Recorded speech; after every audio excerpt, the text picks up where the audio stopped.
Hello students, मैं हूं जयशंकर झा और आप देख रहे हैं career point Nawada by Jayshankar Jha. आज मैं आप सबों के लिए रेखा गेस्ट पेपर से ऑब्जेक्टिव लेकर आया हूं monetary theories and financial institution का बीकॉम पार्ट 2 के स्टूडेंट्स के लिए। इस सब्जेक्ट का 3 वीडियो अभी तक अपलोड किए गए हैं, जिसका लिंक आपको डिस्क्रिप्शन में मिल जाएगा। अगर आपने अभी तक नहीं देखा है तो देख सकते हैं। इंडियन इकोनॉमी जो आप लोगों का दूसरा सब्सिडरी पेपर है, उसका भी वीडियो 4-5 अपलोड किए गए हैं, दोनों गेस्ट पेपर का, रेखा और मनोरमा का एक्सप्लेनेशन के साथ। अगर नहीं देखे हैं तो उसको भी देख लीजिए। और दोनों सब्जेक्ट का जितना वीडियो अपलोड किया गया वो दोनों सभी के सभी वीडियो सफिशेंट है आप लोगों को 100 में 100 मार्क्स दिलाने के लिए। तो 3 जो वीडियो अपलोड किया गया था मॉनेटरी एंड थ्योरीज का, वो मनोरमा गेस्ट पेपर से था। तो अब आज और कल मैं रेखा से अपलोड करूंगा। उसके बाद मैं अपना गेस्ट दूंगा, जो कि पूरे बुक को मद्देनज़र ध्यान में रखते हुए जो भी इम्पोर्टेंट होगा, और शॉर्टकट में वीडियो बनाऊंगा, कम समय में अधिक आप लोगों को क्वेश्चन प्रोवाइड करा दूंगा, ट्रिक के साथ समझा दूंगा, ताकि पूरे सिलेबस को कवर हो सके। तो चलिए आज हम लोग देखते हैं मॉनेटरी एंड थ्योरीज का जो भी इम्पोर्टेंट ऑब्जेक्टिव है रेखा में, तो उसका सही एक्सप्लेनेशन के साथ देख लेते हैं। चलिए शुरू करते हैं तो आज का यह सेशन।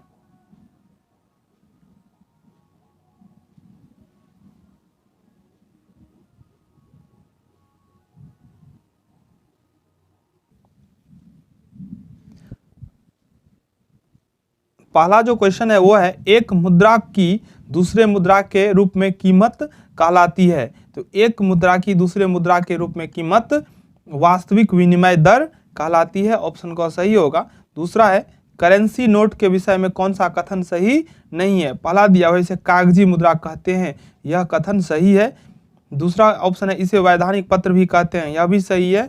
और तीसरा दिया हुआ है, इसका आंतरिक मूल्य नहीं होता है, तो यह भी सही है। अगला है, इसका अंकित मूल्य सिक्के से कम होता है, तो यह बिल्कुल गलत कथन है। वैसे आप अगर ऑप्शन को ठीक ढंग से देखेंगे तो भी आप इस क्वेश्चन को यही आंसर लिखते, क्योंकि देखिए क्या लिखा हुआ है, इसका अंकित मूल्य सिक्के से कम होता है। ऐसा नहीं होता, इसका जो भी अंकित मूल्य होगा वही, अगर 10 का नोट है तो उसका अंकित मूल्य अगर 10 है तो उसका वैल्यू भी 10 ही होगा, वो कम नहीं हो सकता है। तो इसलिए इसका जो है वो गलत हो जाएगा। चलिए देखते हैं तीसरा प्रश्न है, मुद्रा विनिमय का माध्यम है।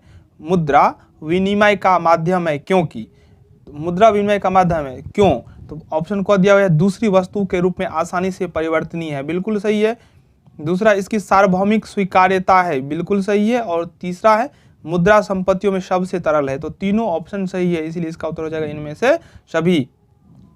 चौथा प्रश्न है, वस्तु विनिमय प्रणाली के निम्नलिखित में से कौन से लाभ हैं? वस्तु विनिमय प्रणाली के लाभ के बारे में आपसे पूछा जा रहा है। तो पहला दिया सरल प्रणाली, यह सरल प्रणाली नहीं था। क्यों नहीं था? क्योंकि इसमें दोहरे संयोग का होना बहुत जरूरी था, जिसका अभाव पाया जाता था तो विनिमय नहीं हो पाता था।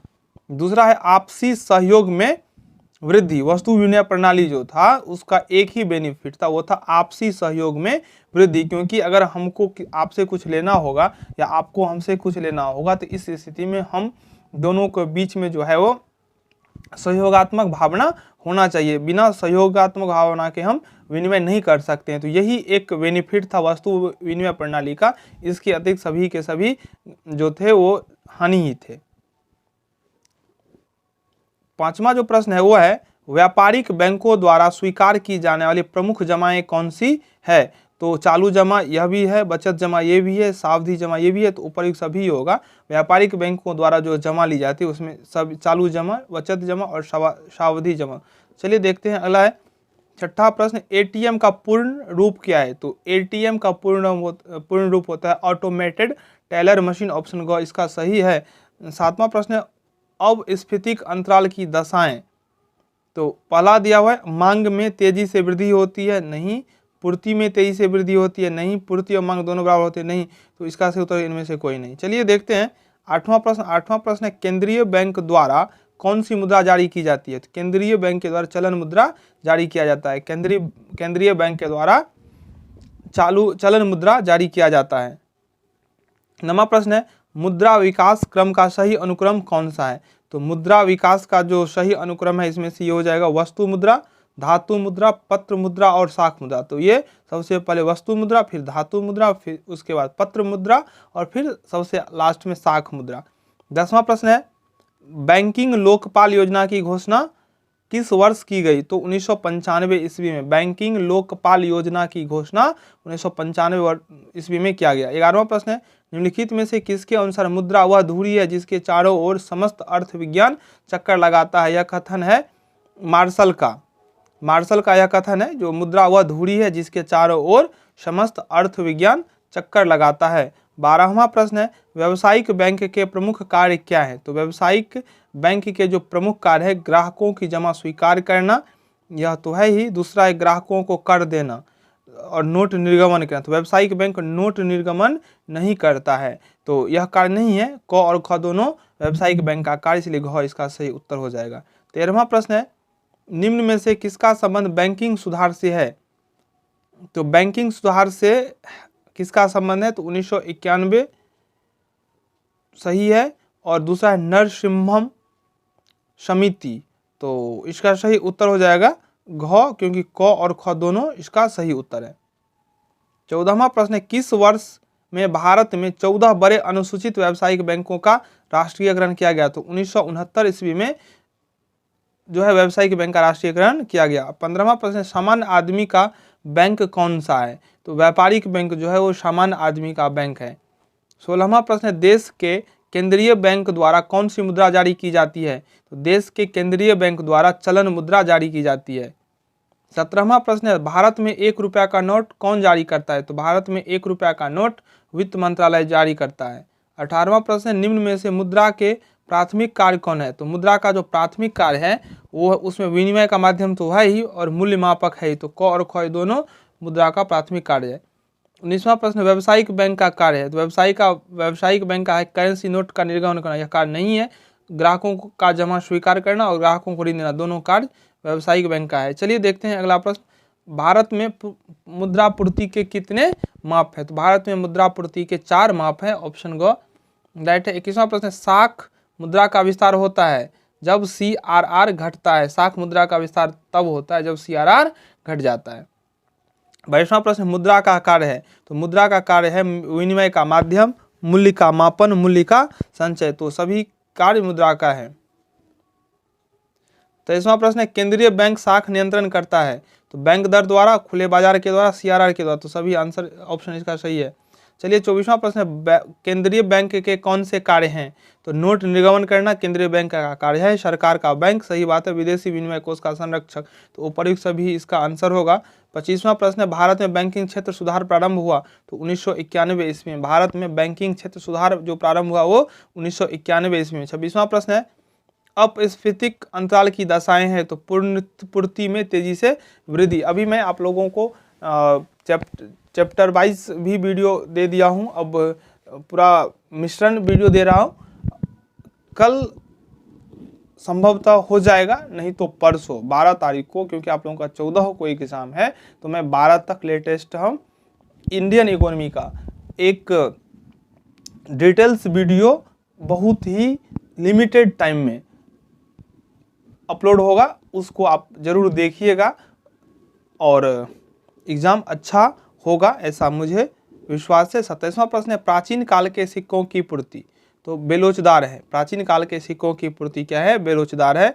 28वां प्रश्न अवस्फीति अंतराल की स्थिति में कुल मांग कुल पूर्ति से अधिक होती है। अवस्फीति अंतराल में की स्थिति में कुल मांग कुल पूर्ति से अधिक होती है। 29वां प्रश्न मांग जमा से अभिप्राय है बैंक में जमा वह राशि जिसका भुगतान मांगने पर तुरंत हो जाए। मांग जमा से अभिप्राय होता है जो वह राशि जिसका भुगतान मांगने पर तुरंत हो जाए। और ख दिया हुआ है जिसका ऋण के रूप में मांग हो। तो क और ख जो है ख नहीं होगा, इस जिसका ऋण के रूप में मांग हो, नहीं ये नहीं होगा। जिसे ATM से निकाला जा सके, तो क और ग इसका सही आंसर होगा। चलिए देखते हैं 30वां प्रश्न निम्नलिखित में से कौन शाख नियंत्रण का परिमाणात्मक उपाय नहीं है? बैंक दर परिमाणात्मक उपाय है, सीमांत आवश्यकता जो है वो साख नियंत्रण का परिमाणात्मक उपाय नहीं है। 31वां प्रश्न है, अस्थाई जमा की तुलना में बचत जमा पर ब्याज की दर। अस्थाई जमा की तुलना में बचत जमा पर ब्याज की दर जो होता है वो कम होता है। अगर हम फिक्स डिपॉजिट करते हैं तो उसका रेट ऑफ इंटरेस्ट अधिक होगा सेविंग अकाउंट में जमा करने से। चलिए देखते हैं अगला। भारत एक अर्थव्यवस्था है, खुली और बंद नहीं है, खुली और मिश्रित है। तो क और ग इसका सही उत्तर हो जाएगा। 33वां प्रश्न है, किसी अर्थव्यवस्था में एक वर्ष के अंतर्गत उत्पादित अंतिम वस्तुओं तथा सेवाओं के मूल्य को कहते हैं। तो कुल राष्ट्रीय उत्पादन कहा जाता है किसी अर्थव्यवस्था में एक वर्ष के अंतर्गत उत्पादित अंतिम वस्तुओं तथा सेवाओं के मूल्य को। 34वां प्रश्न है, मुद्रा वह वस्तु है जो मूल्य का मापक हो। सही है। जो सामान्यतः विनिमय के लिए स्वीकार किया जाए, जिसके रूप में धन संपत्ति का संग्रह किया जाए। तो तीनों ऑप्शन सही है। 35वां प्रश्न है, मुद्रा की पूर्ति से हमारा आशय है। तो मुद्रा की पूर्ति से हमारा आशय बैंक में जमा राशि, जनता के पास उपलब्ध रुपये, डाकघर में जमा बचत खाते की राशि। तो इनमें से सभी सही होगा। 36वां प्रश्न है, मुद्रास्फीति वह स्थिति है जब मूल्य स्तर में निरंतर तीव्र वृद्धि हो। मुद्रास्फीति वह स्थिति है जब मूल्य स्तर में निरंतर तीव्र वृद्धि हो। 37वां प्रश्न है, भारतीय रिजर्व बैंक की स्थापना किस वर्ष हुई थी। तो भारतीय रिजर्व बैंक की स्थापना 1935 ईस्वी में हुआ था। भारतीय रिजर्व बैंक का स्थापना 1935 में हुआ था। मौद्रिक नीति के प्रमुख उद्देश्य हैं। तो मौद्रिक नीति के प्रमुख उद्देश्य हैं उत्पादन एवं रोजगार में वृद्धि, विदेशी विनिमय दर की स्थिरता और मूल्य स्थिरता। तीनों का तीनों ऑप्शन सही है। 39वां प्रश्न है, मौद्रिक नीति के प्रमुख उद्देश्य हैं। तो मौद्रिक नीति के प्रमुख उद्देश्य में मूल्य स्थिरता, आर्थिक विकास को बढ़ावा और आर्थिक स्थिरता सभी है इनमें से।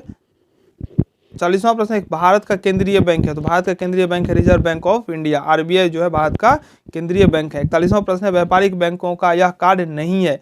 तो बिना ब्याज के ऋण देना व्यापारिक बैंक का कार्य नहीं है। 42वां प्रश्न है, जब बैंक मुद्रास्फीति को नियंत्रण में रखने के लिए अपनाता है। जब बैंक मुद्रास्फीति को नियंत्रण में रखने के लिए अपनाता है महंगी साख नीति। मुद्रास्फीति को नियंत्रण रखने के लिए बैंक महंगी साख नीति को अपनाता है। 43वां प्रश्न है, बैंक जितनी अधिक राशि अपने पास रखेंगे उसकी साख निर्माण की शक्ति उतनी ही कम हो जाएगी। बैंक जितनी अधिक राशि अपने पास रखेंगे उनकी साख निर्माण की शक्ति उतनी ही कम हो जाएंगी। मतलब बैंक जितना राशि अपने पास स्टोर करके रखेगा उससे उसका साख में क्या होगा, कमी आ जाएगा।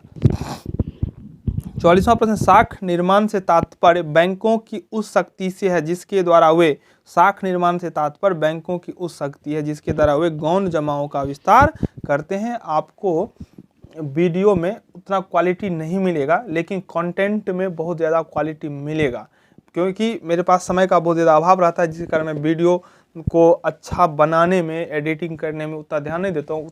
वो ज़रूरी भी नहीं है। बहुत सारे चैनल एडिटिंग पे ज़्यादा ध्यान देते हैं, वीडियो को अच्छा बनाते हैं। उस एनिमेटेड वीडियो रहता है, देखने वाले को ज़्यादा अट्रैक्ट करता है, वो देखता है। लेकिन जब एग्ज़ाम में जाता है तो पता चलता है जो उन्होंने देखा कुछ आया ही नहीं। तो मेरा लक्ष्य है आप लोगों को रियल कंटेंट देना, क्वालिटी एजुकेशन प्रोवाइड करना, ना कि वीडियो एनिमेटेड बनाना। तो जो भी मैं प्रोवाइड कर रहा हूँ वो बहुत ही अच्छा चीज़ है। आप एक एक चीज़ को देखिए, आप लोगों को बहुत ज़्यादा मदद मिलेगा। 45वां प्रश्न है, बैंकों द्वारा साख निर्माण के लिए कौन सी शर्त आवश्यक नहीं है। बैंकों द्वारा साख निर्माण के लिए कौन सी शर्त आवश्यक नहीं है, यानी कि साख निर्माण के लिए कौन सा शर्त अगर पालन नहीं होगा फिर भी कोई बात नहीं है। तो नगद सुरक्षित कोष अधिक हो, नगद सुरक्षित कोष हो, यह शर्त आवश्यक नहीं है। 46वां प्रश्न है, बैंक कौन सी सुविधा प्रदान नहीं करते। तो बैंक जो है वो व्यापारियों के लिए परिवहन सुविधा उपलब्ध नहीं करते हैं। 47वां प्रश्न है, बैंक पूंजी निर्माण को बढ़ावा देते हैं। बैंक पूंजी निर्माण को बढ़ावा देते हैं लोगों की निष्क्रिय बचतों को एकत्रित करके। लोगों की निष्क्रिय बचत को एकत्रित करके बैंक पूंजी निर्माण को बढ़ावा देते हैं। 48वां प्रश्न है, यह मुद्रा का कार्य नहीं है। तो मुद्रा का कार्य नहीं है, वस्तु विनिमय का कार्य। मुद्रा के आने से मूल्य संचय, मूल्य हस्तांतरण, भावी भुगतान का आधार ये सब हो सकता है, लेकिन वस्तु विनिमय का कार्य नहीं हो सकता। 49वां प्रश्न है, मुद्रा में वे सभी वस्तुएं सम्मिलित की जाती है जो किसी भी समय या स्थान पर बिना संदेह या जांच पड़ताल के वस्तुओं और सेवाओं को खरीदने या कर चुकाने के साधन के रूप में सामान्यतः स्वीकार की जाती है। यह परिभाषा किसकी है? तो मार्शल के द्वारा मुद्रा का यह परिभाषा दिया गया है। 50वां प्रश्न है, यह वस्तु विनिमय प्रणाली की विशेषता नहीं है, यानी कि वस्तु विनिमय प्रणाली की विशेषता इसमें से 3 होगा और एक नहीं होगा, आपको नहीं को ढूंढना है। तो धन संचय करने में आसानी यह वस्तु विनिमय प्रणाली की विशेषता नहीं है। 51वां प्रश्न है, मुद्रा के अभाव में यह नहीं होता, बाजार का आकार अप्रभावित रहता है। मुद्रा के अभाव में बाजार का आकार अप्रभावित रहता है।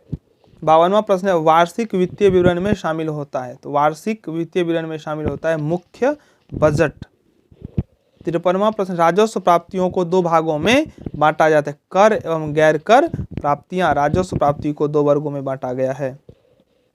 54वां प्रश्न है, 1990-91 से 2003-04 के मध्य कुल कर प्राप्तियों में प्रत्यक्ष करों की भागीदारी बढ़ी है। तो 19.1% से 41.3% तक।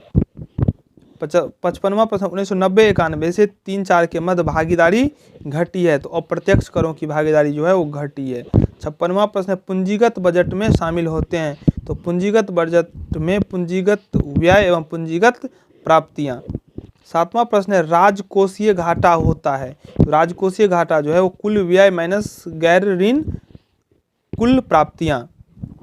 58वां प्रश्न, प्राथमिक घाटा होता है। तो प्राथमिक घाटा जो होता है वो कुल राजकोषीय घाटा माइनस शुद्ध ब्याज दायित्व। प्राथमिक घाटा होता है कुल राजकोषीय घाटा माइनस शुद्ध ब्याज दायित्व।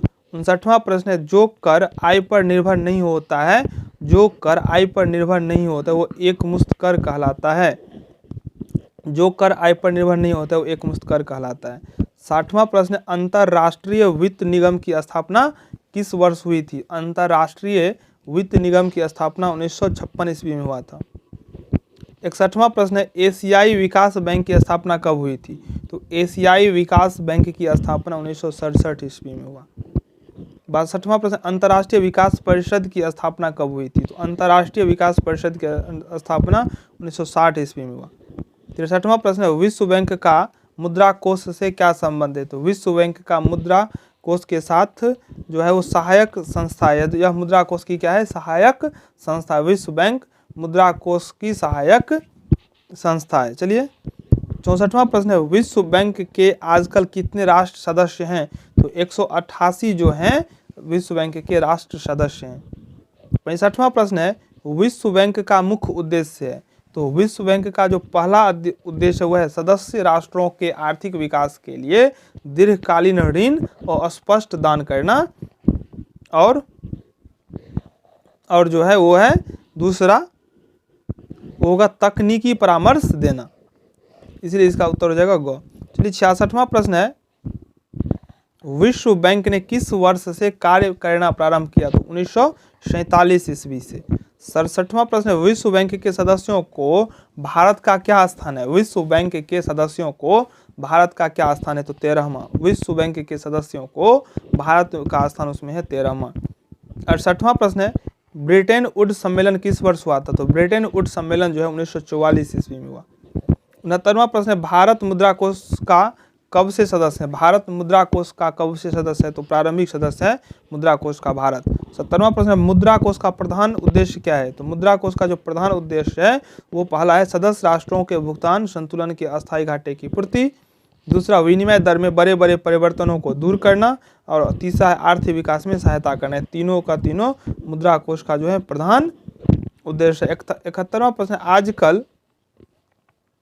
आजकल मुद्रा कोष के लेन देन का माध्यम क्या है? आजकल मुद्रा कोष के लेन देन का माध्यम क्या है? तो मुद्रा कोष के लेन देन का जो माध्यम है वो है SDR, ऑप्शन ख। 72वां प्रश्न, मुद्रा कोष के आजकल कितने राष्ट्र सदस्य हैं? तो इसका सही उत्तर हो जाएगा 188, पहले भी क्वेश्चन आया था। 73वां प्रश्न है, जमा बीमा निगम किस वर्ष स्थापना की गई? तो जमा बीमा निगम की स्थापना जो है 1961 ईस्वी में हुआ है। 74वां प्रश्न है, जमा बीमा की आजकल प्रति जमा करता क्या सीमा निर्धारित की गई है? जमा बीमा की आजकल प्रति जमाकर्ता का क्या सीमा निर्धारित की गई है? तो 30,000 रुपया। जमा बीमा की आजकल प्रति जमाकर्ता यानी कि एक जमाकर्ता का सीमा हो 30,000। 75वां प्रश्न है, भारत में प्रादेशिक ग्रामीण बैंकों की स्थापना किस वर्ष से प्रारंभ हुई? भारत में प्रादेशिक ग्रामीण बैंकों की स्थापना 1975 ईस्वी से प्रारंभ हुई। 76वां प्रश्न है, आजकल देश में कितने प्रादेशिक ग्रामीण बैंक हैं? तो 196। 77वां प्रश्न है, प्रादेशिक ग्रामीण बैंकों का उद्देश्य क्या है? तो प्रादेशिक ग्रामीण बैंकों का जो उद्देश्य है वह छोटे छोटे किसानों को ऋण प्रदान करना, ग्रामीण कारखानों की स्थापना करना और लघु उद्योगों को ऋण देना। तो सभी के सभी ग्रामीण बैंक का वो उद्देश्य है। 78वां प्रश्न है, ग्रामीण बैंकों तथा व्यावसायिक बैंकों में क्या प्रधान अंतर है? तो दोनों बैंकों में जो अंतर है उसमें से है, ग्रामीण बैंक केवल ग्रामीण बैंक क्षेत्र में है जबकि व्यावसायिक बैंक शहरों में भी है। तो सही बात है, ग्रामीण बैंक का स्थापना सिर्फ ग्रामीण स्तर पर किया गया है जबकि व्यावसायिक बैंक शहर में भी है। तो यह भी एक अंतर है। और दूसरा अंतर है, ग्रामीण बैंक केवल कृषि तथा ग्रामीण उद्योग के लिए ऋण प्रदान करते हैं जबकि व्यावसायिक बैंक विभिन्न कार्यों के लिए भी ऋण देते हैं। तो दोनों ऑप्शन सही है। देखिए, ऐसा में होगा कि अगर आप सभी क्वेश्चन को देख लेंगे तो अगर एग्जाम में आएगा कहीं से भी क्वेश्चन ना, तो आप ऑप्शन को आसानी से टिक लगा सकते हैं, आपको कोई भी क्वेश्चन में कोई भी परेशानी नहीं होगा। तो इसलिए एक एक वीडियो को 1-2 बार 3 बार देख लीजिए बिना स्किप किए। और अगर आपको कोई भी दिक्कत होता है, कोई भी जानकारी चाहिए, कोई भी आपको डाउट हो तो आप कमेंट में ज़रूर बताइए, आपको वहाँ से सॉल्यूशन मिल जाएगा। और जिस टॉपिक पे आपको वीडियो चाहिए वो ज़रूर बताइए और हमारे साथ आप बने रहिए, क्योंकि आप लोगों के लिए मैं थर्ड पार्ट का भी प्रिपरेशन करवाऊंगा। निश्चित रूप से एग्ज़ाम जैसे ख़त्म हो जाएगा मैं कॉस्ट का इम्पोर्टेंट जो चैप्टर है, चाहे जो भी हो, सब्जेक्टिव ऑब्जेक्टिव सबका हम वहाँ पे डिस्कशन करेंगे। वैसे थर्ड पार्ट के लिए ऑब्जेक्टिव की ज़रूरत ही नहीं है, तो वहाँ पे थ्योरी और प्रैक्टिकल दोनों का हम प्रिपरेशन करवाएंगे, टैक्स का भी। तो आप हमारे साथ बने रहें। चैनल को सब्सक्राइब नहीं किए हैं तो चैनल को भी सब्सक्राइब करके बेल आइकन को प्रेस कर दें। चलिए देखते हैं 79वां प्रश्न है, ग्रामीण बैंकों की पूंजी किसके द्वारा प्रदान की गई है? तो 50% भाग नाबार्ड के द्वारा सही है, 35% भाग संबंधित व्यावसायिक बैंक द्वारा, ये भी सही है, और 15% भाग राज्य सरकार का, तो ये भी सही है। 80वां प्रश्न है, 1996 में भारत में कितने ग्रामीण बैंक थे? तो 96 ईस्वी में भारत में 176 जो थे वो ग्रामीण बैंक थे। 81वां प्रश्न है, बैंकों का राष्ट्रीयकरण कब हुआ था? तो बैंकों का जो राष्ट्रीयकरण हुआ था वो 1969 ईस्वी में। 82वां प्रश्न है, बैंकों के सामाजिक नियंत्रण का आशय क्या है? बैंकों के सामाजिक नियंत्रण का क्या आशय है? तो सामाजिकरण। 83वां प्रश्न है, बैंकिंग आयोग का गठन हुआ था? तो बैंकिंग आयोग का गठन 1969 ईस्वी में हुआ था। 84वां प्रश्न है, स्टेट बैंक ऑफ इंडिया की स्थापना? तो स्टेट बैंक ऑफ इंडिया का स्थापना 1955 ईस्वी में हुआ है। 85वां प्रश्न है, स्टेट बैंक ऑफ इंडिया की स्थापना किस बैंक के राष्ट्रीयकरण के द्वारा की गई? तो इसका सही उत्तर हो जाएगा इंपीरियल बैंक। 86वां प्रश्न है, रिजर्व बैंक ऑफ इंडिया की स्थापना किस वर्ष हुई थी? तो आरबीआई का स्थापना 1935 ईस्वी में। रिजर्व बैंक ऑफ इंडिया में यहाँ पे दे दिया है आंसर 1955, लेकिन 1935 होगा।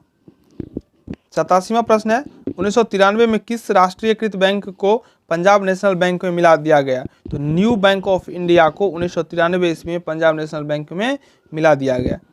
88वां प्रश्न है, भारत में व्यावसायिक बैंकों का कब कब राष्ट्रीयकरण किया गया था? तो 1969 में भी और 1980 में भी राष्ट्रीयकरण किया गया था। कुछ बैंक का 1969 में हुआ था, कुछ बैंक का 1980 ईस्वी में।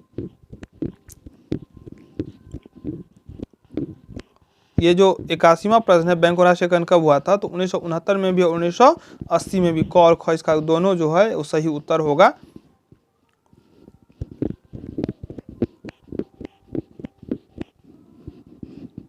नवासी नंबर प्रश्न है, आजकल भारत में व्यावसायिक बैंकों की कुल शाखाएं कितनी है? तो 65,000 से अधिक जो है वो व्यावसायिक बैंक का शाखा भारत में अभी तक हो चुका है। 90 नंबर प्रश्न है, ग्रामीण बैंकों की स्थापना किस वर्ष हुआ था? तो 1975 ईस्वी में। 91 नंबर प्रश्न है, भारत के आजकल कितने ग्रामीण बैंक हैं? तो 196 के आसपास ग्रामीण बैंक है। 92वां प्रश्न, अनुसूचित बैंक किसे कहते हैं? तो जिनका नाम रिजर्व बैंक की अनुसूची में दर्ज होता है उन्हें अनुसूचित बैंक कहते हैं। 93 नंबर प्रश्न है, विकास बैंक की श्रेणी में निम्नलिखित में से कौन बैंक नहीं आता है? तो महाजन और साहूकारी दोनों नहीं आता है। 94 नंबर प्रश्न है, देसी बैंकर की श्रेणी में कौन कौन बैंक आते हैं? तो देसी बैंकर की श्रेणी में देसी बैंक तथा महाजन। 95 नंबर प्रश्न है, साहूकारों या ग्रामीण महाजनों के महत्वपूर्ण होने के कारण है? तो कार्य प्रणाली सरल है, ये बगैर जमानत के भी ऋण देते हैं और किसानों से पारिवारिक संबंध रहता है। तो ये तीनों ऑप्शन जो है वो साहूकारों या ग्रामीण महाजनों के महत्वपूर्ण जो इतना है उसका मुख्य वजह है। 96 नंबर प्रश्न है, देसी बैंकरों का ग्रामीण साख व्यवस्था में क्यों महत्व है? क्योंकि ये किसानों को हर समय उधार देने के लिए तैयार रहते हैं। सही बात है, वे किसानों को बिना जमानत के भी, तो अभी देखें तीनों आंसर इसका सही होगा। 97 नंबर प्रश्न है, साहूकारी व्यवस्था का प्रधान दोष क्या है? साहूकारी व्यवस्था का जो प्रधान दोष है वो है ये अधिक ब्याज लेते हैं। सही बात है, हिसाब किताब उचित तरीके से नहीं रखते, यहाँ भी हेराफेरी कर देते हैं, ये ऋणी का तरह तरह से शोषण करते हैं। तो सभी के सभी इसका सही है। 98 नंबर प्रश्न है, निम्नलिखित में से कौन बैंक विकास बैंक की श्रेणी में नहीं आता है? तो पंजाब नेशनल बैंक जो है वो विकास बैंक की श्रेणी में नहीं आते हैं। 99 नंबर प्रश्न है, निम्नलिखित में से कौन औद्योगिक बैंक है? तो औद्योगिक विकास बैंक और औद्योगिक वित्त निगम दोनों जो है वो औद्योगिक बैंक है। 100वां प्रश्न, भारत के औद्योगिक विकास बैंक की स्थापना किस वर्ष हुई थी? तो औद्योगिक विकास बैंक की स्थापना 1964 ईस्वी में हुआ। 101वां प्रश्न, अनुसूचित बैंकों को कम से कम कितने सुरक्षित कोष तथा पूंजी का होना अनिवार्य है? तो 5 लाख। अनुसूचित बैंकों को कम से कम कितने सुरक्षित कोष तथा पूंजी का होना अनिवार्य है? तो 5 लाख। 102वां प्रश्न, भारत में आजकल कितने क्षेत्रीय ग्रामीण बैंक है? तो 196 के आसपास। 103वां प्रश्न, अनुसूचित बैंक की श्रेणी में कौन बैंक आते हैं? तो अनुसूचित बैंक की श्रेणी में वही बैंक आते हैं जो 5 लाख रुपए से अधिक जमा तथा पूंजी वाले होते हैं। 104वां प्रश्न, लंदन मुद्रा बाजार में लेन देन का कार्य कहाँ होता है? तो लोम्बार्ड स्ट्रीट में। लंदन मुद्रा बाजार में लेन देन का कार्य जो है वो लोम्बार्ड स्ट्रीट में होता है। 105वां प्रश्न, न्यूयॉर्क मुद्रा बाजार कहाँ पर केंद्रित है? तो न्यूयॉर्क मुद्रा बाजार जो है वो बाल स्ट्रीट में है। 106वां प्रश्न है, मुद्रा बाजार में मुद्रा के किस प्रकार के लेन देन का कार्य होता है? तो अल्पकालीन। मुद्रा बाजार जो है वो अल्पकालीन लेन देन का व्यवहार करता है। 107वां प्रश्न, ट्रेजरी बिल क्या है? तो ट्रेजरी बिल सरकार का एक प्रतिज्ञा पत्र है। 108वां प्रश्न है, ट्रेजरी सर्टिफिकेट क्या है? तो ट्रेजरी सर्टिफिकेट जो है वो सरकार का एक प्रतिज्ञा पत्र है। 109वां प्रश्न, लंदन तथा न्यूयॉर्क मुद्रा बाजारों में आजकल किसका अंतर्राष्ट्रीय महत्व अधिक है? तो न्यूयॉर्क मुद्रा बाजार का। 110वां प्रश्न, महान आर्थिक मंदी की अमेरिका में शुरुआत कहां से हुई थी? तो बाल स्ट्रीट से महान आर्थिक मंदी की आरंभ हुआ था अमेरिका में। 111वां प्रश्न, 1969 में कितने बैंकों का राष्ट्रीयकरण किया गया? 2 बार राष्ट्रीयकरण किया गया, एक बार 1969 में और एक बार 1980 में। तो 1969 में 14 बैंकों का राष्ट्रीयकरण हुआ था। 112वां प्रश्न है, व्यावसायिक बैंकों का कब कब राष्ट्रीयकरण किया गया? तो व्यावसायिक बैंकों का राष्ट्रीयकरण 1969 और 1980 दोनों में किया गया। 113वां प्रश्न है, बैंकों के राष्ट्रीयकरण का प्रधान उद्देश्य क्या था? तो राष्ट्रीयकरण का जो प्रधान उद्देश्य था, पहला प्राथमिक क्षेत्रों को ऋण देना, ग्रामीण क्षेत्रों में बैंकिंग सुविधाओं का विस्तार और विकास की योजना में सक्रिय सहयोग, तीनों का तीनों सही है। 114वां प्रश्न है, भारत में बैंकों का सामाजिक नियंत्रण किस वर्ष किया गया था? तो 1 फरवरी 1969 में सामाजिक नियंत्रण किया गया था। 115वां प्रश्न, 1980 में कितने व्यावसायिक बैंकों का राष्ट्रीयकरण किया गया? तो 1980 में 6 और 1969 में 14 बैंकों का राष्ट्रीयकरण हुआ था। 116वां प्रश्न है, सामाजिक नियंत्रण तथा राष्ट्रीयकरण में क्या अंतर है? तो पहला ऑप्शन है, सामाजिक नियंत्रण में नीति निर्धारण होता है, सही बात है। वास्तविक स्वामित्व ज्यों का त्यों रहता है, सही बात है। और राष्ट्रीयकरण में नीति निर्धारण के साथ साथ स्वामित्व भी सरकार के हाथ में चला जाता है। तीनों ऑप्शन ही सही है, इसलिए इसका सही उत्तर होगा उपरोक्त सभी। लेकिन आपको एक बार फिर से मैं बताता हूँ, क्वेश्चन है सामाजिक नियंत्रण तथा राष्ट्रीयकरण में क्या अंतर, यानी कि सामाजिक जो कंट्रोलिंग होता है उसमें और राष्ट्रीयकरण में क्या अंतर है? तो सामाजिक नियंत्रण में नीति निर्धारण होता है। सामाजिक नियंत्रण में क्या होता है? नीति निर्धारण होता है और वास्तविक स्वामित्व का कोई परिवर्तन नहीं होता है। लेकिन राष्ट्रीय में नीति निर्धारण तो होता ही है, साथ साथ स्वामित्व भी सरकार के हाथ में चला जाता है। 117वां प्रश्न, स्टेट बैंक ऑफ इंडिया का स्थापना 1955 ईस्वी में और आरबीआई का 1935 ईस्वी में। 118वां प्रश्न है, बैंक दर क्या है? तो बैंक दर है केंद्रीय बैंक द्वारा उधार देने की दर। 119वां प्रश्न है, खुला बाजार कार्यक्रम का पहल किस देश के केंद्रीय बैंक ने प्रयोग किया था? तो इसका सही उत्तर हो जाएगा जर्मनी। खुला बाजार कार्यक्रम का पहले किस देश के केंद्रीय बैंक ने प्रयोग किया था? तो जर्मनी इसका सही उत्तर होगा। 120वां प्रश्न है, सस्ती मुद्रा नीति का प्रचलन किस वर्ष के बाद बढ़ा? तो सस्ती मुद्रा नीति का प्रचलन जो है 1932 के बाद बढ़ा। 121वां प्रश्न है, बैंकों के नगद कोष के अनुपात में परिवर्तन का पहल कब तथा कहां प्रयोग किया गया था? पहले कब था, कहां प्रयोग किया था? 1930 ईस्वी में ब्रिटेन में जो है नगद कोष के अनुपात में परिवर्तन का पहला प्रयोग किया गया था। 122वां प्रश्न है, साख के परिमाणात्मक नियंत्रण के कौन कौन तरीके हैं? तो बैंक दर, खुला बाजार कार्यक्रम, नगद जमा अनुपात में परिवर्तन, तो तीनों जो है वो साख के परिमाणात्मक नियंत्रण के तरीके हैं। 123वां प्रश्न है, बैंक दर की सफलता के लिए किन किन शर्तों की आवश्यकता है? तो अर्थव्यवस्था की पर्याप्त मात्रा में लाए, पूंजी का एक अंतर्राज्यीय प्रवाह और बैंक दर का अन्य दरों पर प्रभाव, तीनों का तीनों होना चाहिए। 124वां प्रश्न, 1969 में कितने बैंकों का राष्ट्रीयकरण किया गया था? तो 14 का। 125वां प्रश्न है, 1980 में कितने बैंकों का राष्ट्रीयकरण किया गया था? तो 1980 में हुआ था, तो 1980 में 6 व्यावसायिक बैंकों का राष्ट्रीयकरण किया गया था। 126वां प्रश्न है, स्टेट बैंक ऑफ इंडिया की स्थापना किस बैंक के राष्ट्रीयकरण के द्वारा की गई थी? तो इसका सही उत्तर हो जाएगा imperial bank. State bank of India की स्थापना किस बैंक के राष्ट्रीयकरण के द्वारा की गई? तो इंपीरियल बैंक। 127वां प्रश्न है, स्टेट बैंक ऑफ इंडिया की स्थापना किस वर्ष की गई? तो 1955 में, 1955 में सही होगा, 1935 में आरबीआई का हुआ था। 128वां प्रश्न है, विनिमय के कौन कौन रूप हैं? तो विनिमय के रूप जो है वो वस्तु विनिमय और मुद्रा विनिमय, तो सही है, इसका उत्तर हो जाएगा क और ख। 129वां प्रश्न, प्राचीन युग में विनिमय की कौन सी प्रथा प्रचलित थी? तो वस्तु विनिमय थी, अब मौद्रिक विनिमय है। 130वां प्रश्न है, मुद्रा विकास में कौन कौन स्तर देखने को मिलते हैं? तो धात्विक मुद्रा, सिक्के, पत्र मुद्रा, तीनों है। 131वां प्रश्न, आजकल मुद्रा का कौन सा रूप अधिक प्रचलन में है? तो इसका उत्तर हो जाएगा पत्र मुद्रा। 132वां, वस्तु विनिमय प्रणाली के क्या प्रधान दोष थे? तो संचय, मूल्य मापन, आवश्यकता के दौरे, तो सभी के सभी जो है वस्तु प्रणाली के दोष थे। 133वां प्रश्न है, निम्नलिखित में से मुद्रा के मुख्य कार्य कौन कौन है? तो मूल्य का संचय, साख का आधार, तो इसका उत्तर हो जाएगा दोनों कथा खो और विनिमय का माध्यम, तो तीनों ऑप्शन सही है। 134वां प्रश्न है, निम्नलिखित में से मुद्रा का गौण कार्य है? मुद्रा का जो गौण कार्य है वो होगा सामाजिक आय का वितरण। 135वां प्रश्न है, मुद्रा ने किससे दूर किया है? मुद्रा ने किसे दूर किया है? तो वस्तु विनिमय प्रणाली की कठिनाइयों को मुद्रा ने दूर किया है। 136वां, मुद्रा वह है जो मुद्रा का कार्य करे, यह परिभाषा जो है वो दिया हुआ है हार्टले विदर्स का। 137वां प्रश्न है, मुद्रा क्रय शक्ति है कोई भी वस्तु जिससे अन्य वस्तुएं तथा सेवाएं क्रय की जाती है, परिभाषा जो है कोल का दिया हुआ है, जो मुद्रा क्रय शक्ति है कोई भी वस्तु जिससे अन्य वस्तुएं तथा सेवाएं क्रय की जाती है। चलिए 138वां प्रश्न देखते हैं। 138वां प्रश्न है, निर्देशांक के निर्माण में किन किन बातों की आवश्यकता पड़ती है? निर्देशांक के निर्माण में किन किन बातों की आवश्यकता पड़ती है? तो निर्देशांक के निर्माण, आधार वर्ष का चुनाव, वस्तुओं के मूल्य का संकलन और वस्तुओं के भार का निश्चित करना, तो सभी के सभी सही है। 139वां प्रश्न है, भारशील निर्देशांक क्या है?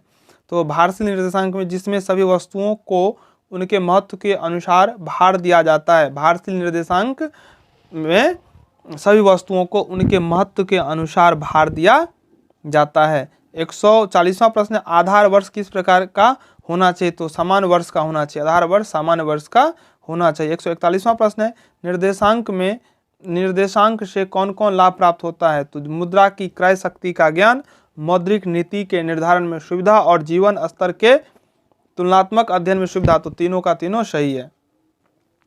142वां प्रश्न है, किसी देश के केंद्रीय बैंक का प्रधान उद्देश्य क्या है?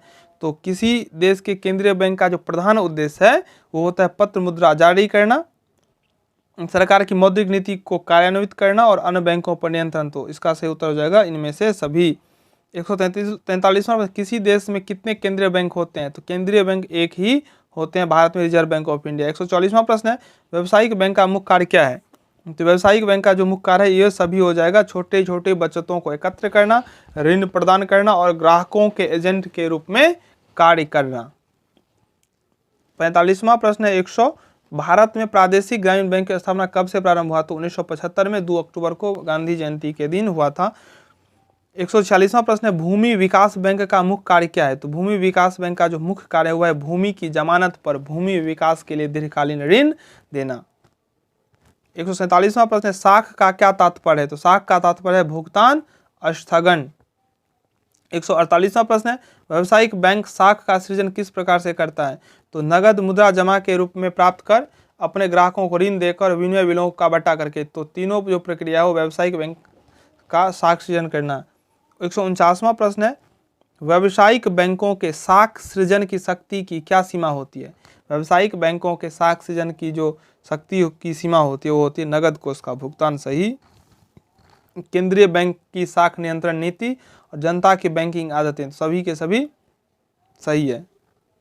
150वां प्रश्न है, समाज में मुद्रा की कुल पूर्ति के लिए कौन कौन निर्णायक तत्व है? तो इसका सही उत्तर हो जाएगा पत्र मुद्रा एवं सिक्के और चालू जमा। 151वां प्रश्न है, banks are purveyors of money, यह कथन किनका है? तो शेयर्स का है। Banks are purveyors of money. 152वां प्रश्न है, शाखा बैंकिंग प्रणाली में बैंकों की शाखाएं कम होती है या अधिक? तो कम होती है। शाखा बैंकिंग प्रणाली में बैंकों की शाखाएं कम होती है। 153वां प्रश्न है, भारत में किस प्रकार की बैंकिंग व्यवस्था पाई जाती है? तो भारत में शाखा बैंकिंग पद्धति पाई जाती है। 154वां प्रश्न है, इकाई बैंकिंग प्रणाली किस देश में पाई जाती है? तो अमेरिका में। 155वां प्रश्न है, भारत के लिए किस प्रकार की बैंकिंग व्यवस्था उपयुक्त है? तो शाखा बैंकिंग प्रणाली। 156वां प्रश्न है, बैंक की पूंजी का निम्न में कौन लाभदायक उपयोग है? तो विनियोग। बैंक की पूंजी का जो है वो लाभदायक उपयोग है विनियोग। 157वां प्रश्न है, बैंक की पूंजी का निम्न में अलाभदायक उपयोग कौन है? अलाभदायक। तो अलाभदायक उपयोग में केंद्रीय बैंक के पास जमा और नगद कोष, ये दोनों जो है अलाभदायक उपयोग। अगला है 158वां प्रश्न, व्यावसायिक बैंक के मृत स्टॉक का संबंध किससे है? व्यावसायिक बैंक के मृत स्टॉक का संबंध है मकान तथा अन्य अचल संपत्ति से। 159वां प्रश्न, व्यावसायिक बैंक को कितने प्रकार की पूंजी की आवश्यकता पड़ती है? तो प्रारंभिक पूंजी, अस्थायी पूंजी और कार्यशील पूंजी। व्यावसायिक बैंक को तीनों प्रकार के पूंजी की आवश्यकता होती है। 160वां प्रश्न है, बैंक अपनी कार्यशील पूंजी किस प्रकार से प्राप्त करता है? तो शेयर के विक्रय से प्राप्त परिदत्त पूंजी, ग्राहकों द्वारा प्राप्त जमा राशि और संचित कोष। तो तीनों का जो है तीनों प्रक्रिया से बैंक अपनी कार्यशील पूंजी प्राप्त करता है। 161वां प्रश्न है, भारत का केंद्रीय बैंक है? तो भारत का केंद्रीय बैंक है रिजर्व बैंक ऑफ इंडिया। 162वां प्रश्न है, बैंक ऑफ इंग्लैंड किस देश का केंद्रीय बैंक है? तो इंग्लैंड का नाम से ही क्लियर है, बैंक ऑफ इंग्लैंड इंग्लैंड का होगा केंद्रीय बैंक, सब देश का होता है। 163वां, रिजर्व बैंक की स्थापना किस वर्ष हुई थी? 1935 ईस्वी में। 164वां, बैंक ऑफ इंग्लैंड का राष्ट्रीयकरण कब हुआ था? 1946 ईस्वी में बैंक ऑफ इंग्लैंड जो इंग्लैंड का राष्ट्रीय बैंक है, केंद्रीय बैंक है। 165वां प्रश्न, केंद्रीय बैंक के कौन कौन प्रमुख कार्य हैं? तो ये तीनों कार्य जो है पत्र मुद्रा जारी करना, बैंकों के अंतिम क्षण के सहायक रूप में कार्य और क्षमा शोधन गृह के रूप में कार्य, ये केंद्रीय बैंक के कार्य हैं। 166वां प्रश्न है, देश की अंतर्राष्ट्रीय मुद्रा कोष का संरक्षक कौन होता है? तो इसका होगा देश का केंद्रीय बैंक।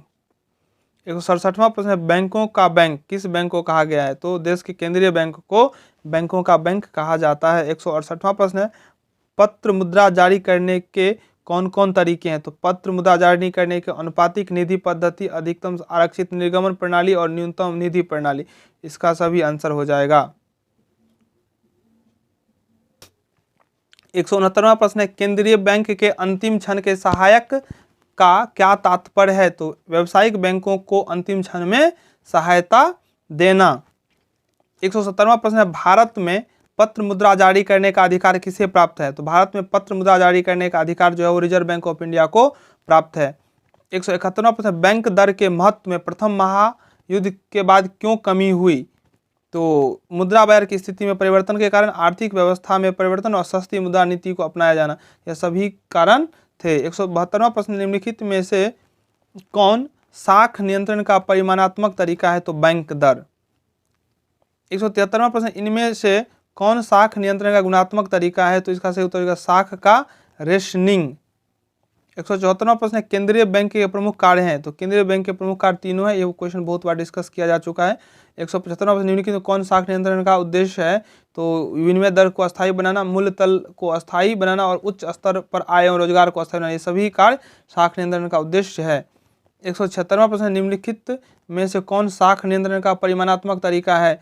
तो बैंक दर, खुला बाजार, नगद कोष के अनुपात में परिवर्तन, सभी का सभी ये सही है। 177वां प्रश्न, मुद्रा के आविष्कार के पूर्व विनिमय का कार्य किस प्रकार होता था? तो विनिमय का जो कार्य होता था मुद्रा के आविष्कार से पहले वस्तु विनिमय के द्वारा। 178वां प्रश्न, वस्तु विनिमय प्रणाली की प्रमुख कठिनाई क्या थी? तो वस्तु विनिमय प्रणाली का जो प्रमुख कठिनाई था वो था मूल्य के एक सर्वमान मापक का अभाव, स्व-विभाजन के साधन का अभाव और आवश्यकताओं के दोहरे संयोग का अभाव। 179वां प्रश्न, मुद्रा वह है जो मुद्रा का कार्य करे, यह कथन है हार्टले विदर्स का। सभी क्वेश्चन रिपीट हो रहा है इसलिए फटाफट मैं बता रहा हूँ। मुद्रा वह धुरी जिसके चारों संपूर्ण अर्थव्यवस्था चक्कर लगता है, यह मार्शल का है। 181वां प्रश्न, भारतीय रुपया किस प्रकार का सिक्का है? तो यह सांकेतिक सिक्का है, ऑप्शन ख इसका राइट आंसर है। 182वां प्रश्न, निम्नलिखित में से अच्छे मुद्रा पदार्थ के कौन कौन के से गुण है? तो सर्वग्राहिता, टिकाऊपन और विभाजिता, ये सभी के सभी जो है वो इनके गुण हैं। 183वां प्रश्न, मुद्रा का मूल्य कितने प्रकार का होता है? तो मुद्रा का मूल्य थोक मूल्य, श्रम मूल्य और खुदरा मूल्य तीनों होता है। 184वां प्रश्न, दो समय के बीच मुद्रा के मूल्य में हुए परिवर्तनों को किस प्रकार मापा जाता है? तो मूल्य सूचकांक के द्वारा। दो समय के बीच मुद्रा के मूल्य में हुए परिवर्तनों को जो मापा जाता है वो मूल्य सूचकांक के द्वारा। 185वां प्रश्न, MV बराबर PT, इस समीकरण के प्रतिपादन का श्रेय किससे है? तो यह होगा फिशर का। मुद्रास्फीति में निम्नलिखित में से क्या होता है? तो मुद्रा का मूल्य घटता है, मूल्य तल बढ़ता है, ये दोनों का दोनों मुद्रास्फीति में होता है। 187वां प्रश्न, आधुनिक बैंक किन किन कार्यों का संपादन करते हैं? तो जमा ग्रहण करना, ऋण देना और प्रतिनिधि का कार्य, सभी कार्य जो है आधुनिक बैंक का कार्य है। 188वां प्रश्न, निम्नलिखित में से किसे अस्थायी जमा कहते हैं? तो एक निश्चित समय के लिए जमा को अस्थायी जमा कहते हैं। 189 नंबर प्रश्न, बैंक जमा सृजन का आधार क्या होता है? तो नगद जमा की मात्रा और जमानत की प्रकृति दोनों जो है बैंक जमा सृजन का आधार होता है। 190 नंबर प्रश्न है, भारत में व्यावसायिक बैंकों का संगठन किस आधार पर हुआ? तो भारत में व्यावसायिक बैंकों का जो संगठन हुआ था वो साख बैंकिंग पद्धति के आधार पर हुआ था। 191वां प्रश्न है, अपने साधनों के वितरण में व्यावसायिक बैंक किन किन बातों को ध्यान में रखता है? तो तरलता, विनिमय साध्यता और लाभदायकता, तीनों बातों पर ध्यान रखता है। 192 रिजर्व बैंक ऑफ इंडिया 1935, अब तो रटा गया होगा आप लोगों को। भारत में पत्र मुद्रा जारी करने का अधिकार किसे है? तो पत्र मुद्रा जारी करने का रिजर्व बैंक ऑफ इंडिया को अधिकार है। 194 प्रश्न, निम्नलिखित में से गुणात्मक नियंत्रण का कौन तरीका है? तो गुणात्मक नियंत्रण का जो प्रत्यक्ष कार्रवाई है। 195 प्रश्न, केंद्रीय बैंक द्वारा साख नियंत्रण के कौन कौन से उद्देश्य हैं? तो आय एवं रोजगार को उच्च स्तर पर स्थायी बनाना, यह केंद्रीय बैंक द्वारा साख नियंत्रण का उद्देश्य है। 196वां प्रश्न, भारत में व्यावसायिक बैंकों का राष्ट्रीयकरण कब हुआ था? तो 1969 में 14 बैंक और 80 में 6 बैंक, दोनों सही है। 197वां प्रश्न, निम्नलिखित में से कौन साख पत्र है? तो चेक, विनिमय बिल और प्रतिज्ञापत्र साख पत्र है। 198 नंबर प्रश्न, क्षेत्रीय ग्रामीण बैंक की स्थापना, ग्रामीण बैंक की स्थापना 2 अक्टूबर 1975 ईस्वी को हुआ था। अंतिम क्षण के सहायक का कार्य कौन बैंक करता है? तो अंतिम क्षण के सहायक का कार्य जो है वो केंद्रीय बैंक यानी कि रिजर्व बैंक ऑफ इंडिया करता है। 200वां प्रश्न, निम्नलिखित में से कौन केंद्रीय बैंक का कार्य नहीं है? तो केंद्रीय बैंक का कार्य साख सृजन करना या जो है केंद्रीय बैंक का कार्य नहीं है। अनुसूचित बैंक किसे कहते हैं? तो अनुसूचित बैंक जिसका नाम रिजर्व बैंक की द्वितीय अनुसूची में दर्ज होता है उसे अनुसूचित बैंक कहते हैं। रिजर्व बैंक की द्वितीय अनुसूची में जिस बैंक का नाम दर्ज होता है उसे अनुसूचित बैंक कहा जाता है। 202वां प्रश्न है, मुद्रा निम्नलिखित में से किन किन कार्यों का संपादन करती है? तो विनिमय का माध्यम तो करता है, मूल्य का मापन, मूल्य का संचय, तीनों इसका सही उत्तर हो जाएगा। 203वां प्रश्न है, पत्र मुद्रा में अच्छे मुद्रा पदार्थ के कौन कौन से गुण हैं? तो सार्वग्राहिता, परिचयता, एकरूपता, तीनों सही होगा। 204वां प्रश्न है फिशर के इस समीकरण mv माइनस pt में p किन तत्वों से प्रभावित होता है? तो m में परिवर्तन से अनुपातिक रूप में, b में परिवर्तन से अनुपातिक रूप से और t में परिवर्तन से प्रतिपानुपातिक रूप में। चलिए तो इसका उत्तर हो जाएगा उपरोक्त तो तीनों। अभी तक वीडियो को अगर आप लोग लाइक नहीं किए तो लाइक जरूर कर दें और सब्सक्राइब कर लें। 205वां प्रश्न है प्रमाणिक मुद्रा कौन है? तो प्रमाणिक मुद्रा इनमें से कोई नहीं है। चलिए देखते हैं अगला प्रश्न, सूचकांक अंक क्या है? सूचक अंक क्या है? सूचक अंक क्या है? तो सूचक अंक दो समय के बीच मुद्रा के मूल्य में परिवर्तनों को मापने की गणितीय विधि है। सूचक क्या है? तो दो समय के बीच मुद्रा के मूल्य में परिवर्तन को मापने की गणितीय विधि है। चलिए देखते हैं 207वां प्रश्न, मुद्रा के मूल्य तथा सामान्य मूल्य तल में क्या संबंध है? तो मुद्रा के मूल्य तथा सामान्य मूल्य तल में जो है वो प्रतिपानुपातिक संबंध है।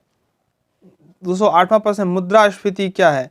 तो मुद्रास्फीति जो है मुद्रा के मूल्य में ह्रास है। मुद्रास्फीति अगर हम एक वर्ड, एक शब्द, एक सेंटेंस में अगर हम बोलें तो मुद्रा के मूल्य में ह्रास है।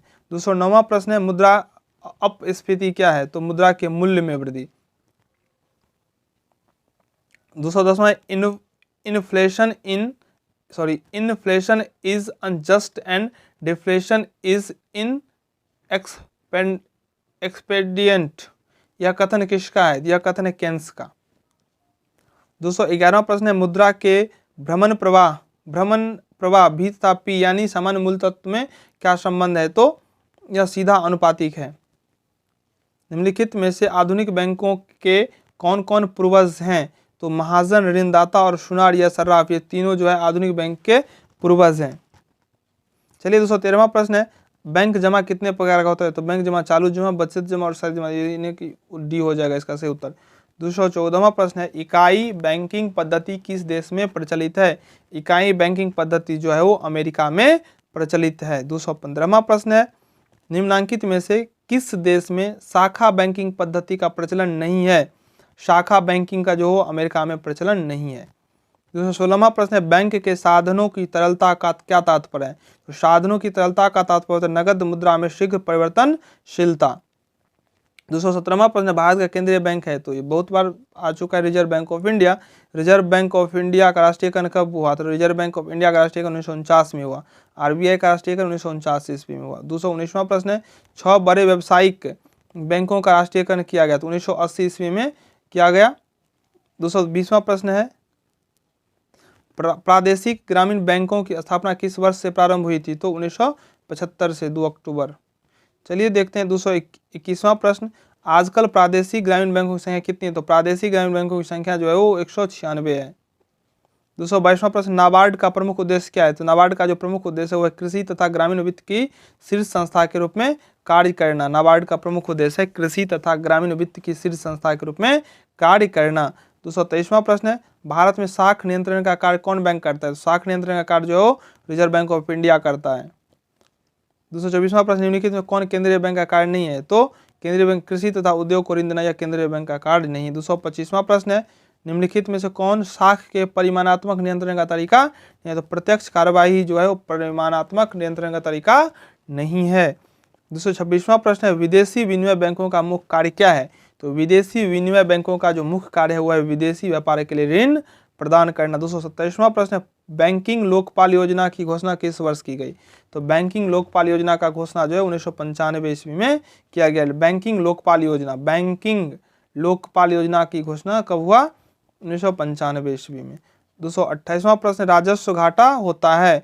तो राजस्व व्यय माइनस राजस्व प्राप्ति बराबर राजस्व घाटा होता है राजस्व व्यय माइनस राजस्व प्राप्तियां।